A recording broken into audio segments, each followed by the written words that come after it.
Webster follow suit and turn the W at the end of his name into a win against Richardson. I'm Chris Murphy, and joining us this weekend for expert analysis is Mr. Paul Nicholson. Thanks, Murph. Pleasure to be here. Pleasure to be in Leverkusen, one of the new venues that we have on the European Tour. So far, so good. Not far from the airport. Great accommodation, great welcome from everybody at PDC Europe and here in this part of Germany. And what a good game we've got here for a second game in the afternoon. I'm surprised to see this one in the afternoon. This is a corker. Yeah, potentially one of the games of the day, isn't it? We've got Robbie Green against Martin Schindler, perhaps to rival it in this afternoon session, but later this evening, got to pick out Justin Pipe against James Wade and Vincent van der Voort against Christo Reyes. We'll talk about that much more as the day goes on, but those two players qualified through the European qualifiers last night as the highest two ranked players to come through that qualification, and then end up being drawn against each other. Not only that, Paul, who did they get in the next round as a reward for winning? MVG. World number one seed Michael van Gerwen. Anyway, this one's all about Mark Webster and James 100. Richardson, and Webster is a man who has been showing signs of a return to form of late, not least with that run to the final of the World Cup. I think more than anything else, it was not just 140. how well Mark played, it's how he carried himself, the way he genuinely looked happy playing darts, because he's already come out and said at the Sindelfingen event earlier this year 100. that he wasn't enjoying his darts and he was just grinding, but that World Cup with Gerwin Price, he enjoyed that. Make no mistake. And I had breakfast with Mark this morning. He just 45. seems in a really good place. He wasn't playing last week, so he was spending some time with the family. And the action looks as good as we've seen for a little while. 140. And if he keeps the action smooth and solid, Mark Webster will get results. Yeah, we have seen a few games on the European Tour stage this year where Webster has suffered those well-documented problems with his throw. A match against James Wade, which he won. That he'd really struggled with his throw during that match, and he came off stage and was very unhappy with how he'd played despite victory. But since then, it seems to have been throwing and going much more smoothly for the Welshman. 77. Mark, you require 62. Well, the more he wins, the more his confidence is going to get better. Obviously, he was going for treble 14 for double 10 there. That leaves his favourite. 42. He's not bad at double 10, Mark, and the World Cup actually showed that. He hit it more times than he missed it. Yeah, James Wade and Mark Webster regarded as 105. two of the best double 10 hitters in the world. 20. Prove us right, Mark. Typical. Double 5. No score. James, you require It's definitely the right 62. thing to do to bust it there. You don't want to be leaving yourself double 2 in that spot, really. But he might not even come back, because Richardson's got tops for the first leg. 36.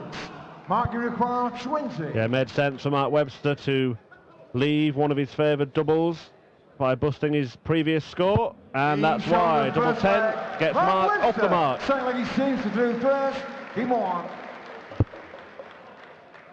Well, it's been 1 year, Murph, since we saw the mystery white rock 91. of James Richardson, who's standing at the top of the stairs in Dusseldorf, holding this white object, and none of us knew what it was. It took until the next European Tour event, I think it was in Riesa, 57. to find out what it was. It was a piece of Maltese chalk that he found in a skip, because he likes to put chalk on his hands for traction. He found this piece in Malta and used it for a while, and he said to me in the practice room about an hour and a half ago that he forgot to bring it. 100. So I'm sure he's had to find some alternative from the local area, or maybe something from another player. 140. Yeah, I heard you had a chat about superstitions last weekend. I was sat at home watching, Paul, listening to the unrivaled commentary and production from PDC Europe. 96. James, you require 130. And that was a strange one from James Richardson. However, whatever he's chosen today as his superstition seems to be working too. 130 checkout to level this match up. Well, you can't accuse James Richardson of not being aggressive. He didn't have to go for the 60 there. Single 20. 81. He could have gone treble 18 for double 8. He could have just laid it up nice and easy, But look at his eyes. They don't blink because he's aggressive, 100. he goes straight forward, and that's the kind of dart that we can applaud. Yeah, well, going for the 60 suggests he would have gone for the bullseye. And perhaps that's the kind of shot where, mathematically, at that point in the match, 96. you could play a percentage shot and kind of lay up in golfing terms, but it's also the kind of shot where you can just stick it to your opponent a little bit. 40. From a psychological perspective, absolutely right. If he was a golfer, James Richardson, he'd be Dustin Johnson. He just gets the driver out, and if he's on a par 5, he'll go for the green. He's not going to be hitting a 6 iron to 85 yards out, that's for sure. And judging by the charity that he is a patron for, Darts for Heroes, 140. as you can see on his shirt, he's just a man who puts everything into it. Well, will he be a hero today, the like of which he was a few years ago at the World Championship when he 134. knocked out Raymond van Barneveld? He was a complete unknown, wasn't he, James Richardson, when he rocked up Alexandra Palace? 100. Mark, you require 53. Beat Barney in straight sets. Anyway, Webster looking at tops again. Just trying to find his range on tops at the minute. In shot on And the that'll third do it. leg. Mark Webster. It's a quality leg to hold through 15 darts. A little bit of change over 100 average in that leg, and gives him 64. a nice little cushion. He wants to hold his throw a lot. When you're trying to gain confidence, you want to hold that throw a lot and just say to people, I'm hard to break. And his World Cup singles record 84. is unparalleled. He's never been beaten in a singles match in the World Cup. And to think that that's been running for 7 years, that is an incredible statistic. 40. Certainly is. And he certainly embraces the team aspect of that tournament, which can't always be said of every player that's played in it. I'm sure you will agree, Paul, although 100. you and Simon Whitlock for Australia certainly had the camaraderie going. Yeah, one time I gave Simon a high five and hurt his hand because I was 96. getting a little bit pumped up. But Mark's had a few partners. He had Jamie Lewis and Richie Burnett, Barry Bates, Gavin Price now, obviously. Yeah, and to get to the final with a couple of different partners is quite special. It is. Of course, Barney, we keep mentioning today, he keeps coming up in the conversation, but he's won it with a couple of different partners. Not to mention, he's won this tournament before. 130. So he's won a few things, Barney, but we don't really want to be talking about people who aren't in the tournament today. We want to be talking about the people on stage who are placing those arrows into the 60. James requires 71. Richardson looking to level up. 18 for tops. 51. Chance. Mark, you require 83. Now, we'll have to go for 51 here, treble 17. Not his favourite side of the board, but he'll love the fact he's got 2 darts for the leg. Got to go over the top now. 67. James Great chance to break. 20. And a sigh of relief from James Richardson. In Sees him shot come on the back. fourth leg. James Richardson. Stare at that double He's 10 ready to down. bounce it through first. It's 2-2. Game on. Was that possibly, Paul, the most awkward first start he could have landed? Because for a left-hand player, the last thing you want to do is step further to the left to get around it. Absolutely right, yeah. I think one of the reasons why people like James 57. Wade and Mark Webster like double 10 is because of, if they miss it, they've still got a lot of room to look at it. And I was having a conversation with someone at the PDC Fishing Championships on 140. Tuesday, and they were talking about left-handers who like double 10, and there are a lot of them. Chris Quantock likes double 10, Mark Webster, James 140. Wade. Cast my mind back, I'm sure that Alan Glazier liked it as well. But it's almost like a right-hander's double 8. I mean, you look at the amount of right-handers that love double 8. Joe Cullen is probably the best person in the world at double 8. Peter Wright loves that corner, but I'm sure he's having a love-hate affair with double 8 right now, considering what happened to the Premier League. 58. But it's the same. Left-handers like double 10, right-handers like double 8. It must just be a really good height and a good spot in front of the eye. Well, Richardson loves the treble 20. First 180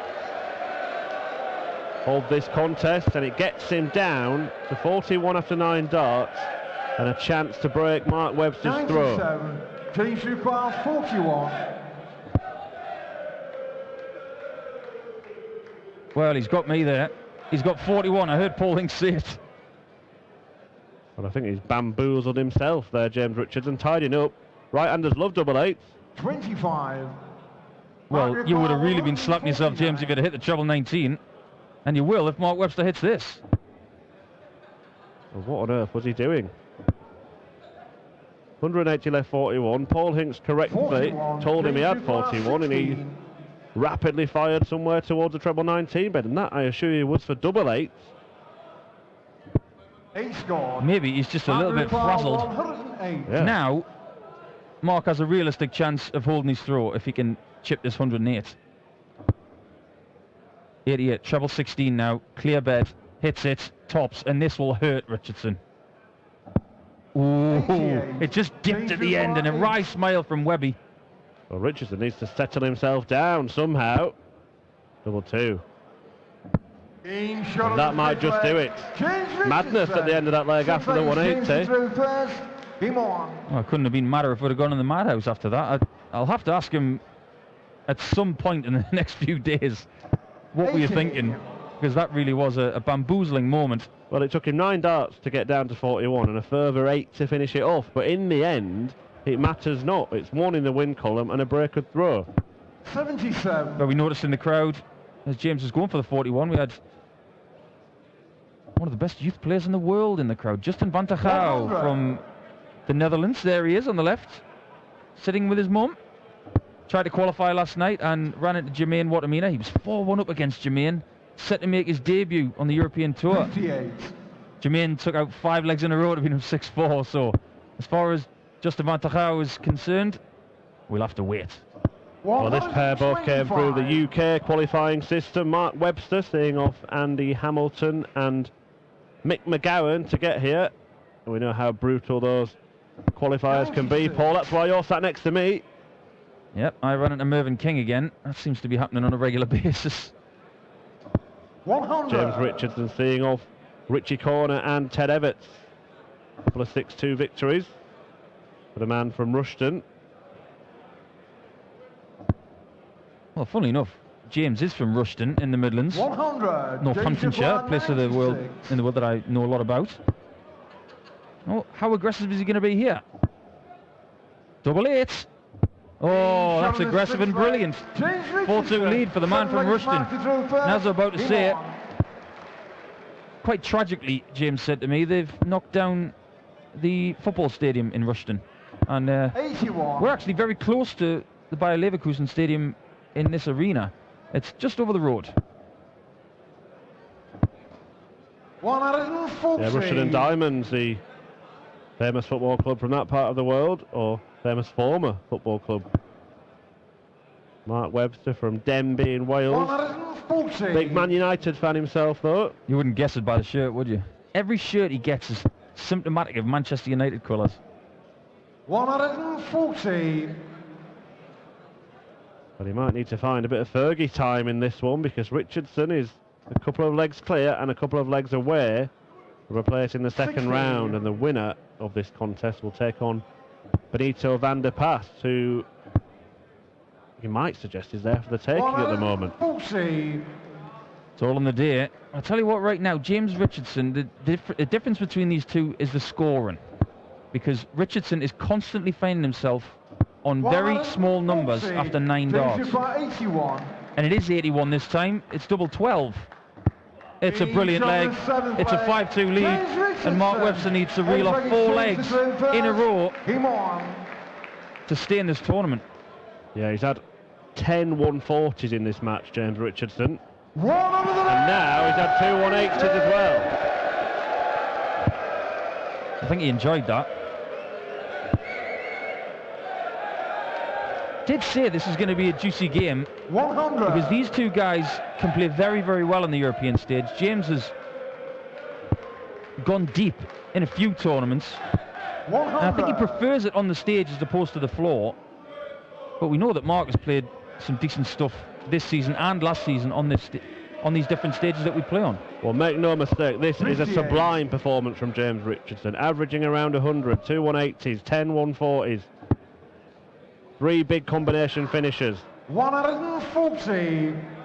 Made that 11 140s. He's taken out 130, 96, 81, and once again, Paul, down to a 2-darter after 9 darts. Yeah, it's an identical leg to the last. 140. And he will love Finishes by a treble 81. 19, double 12 again. Treble 10. Would have given him a match start at double 16. 49. But he will come back for it.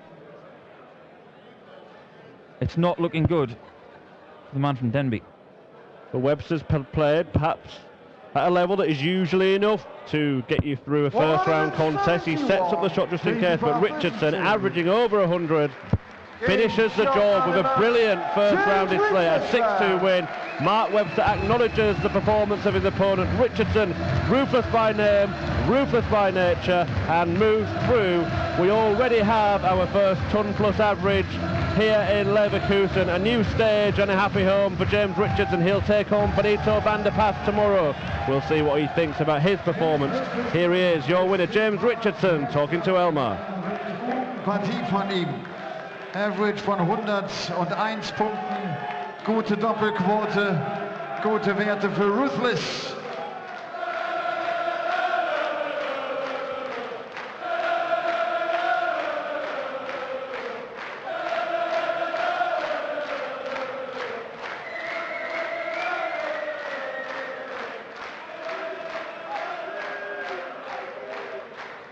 Da kniet nieder, um dieses 180er Schild zu signieren. Voller Einsatz für die Fans vom netten James Richardson.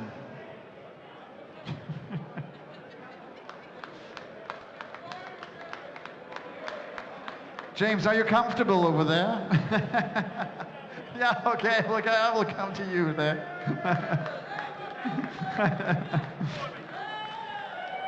That was a great match, James. Happy with? No. The players have to sign. No.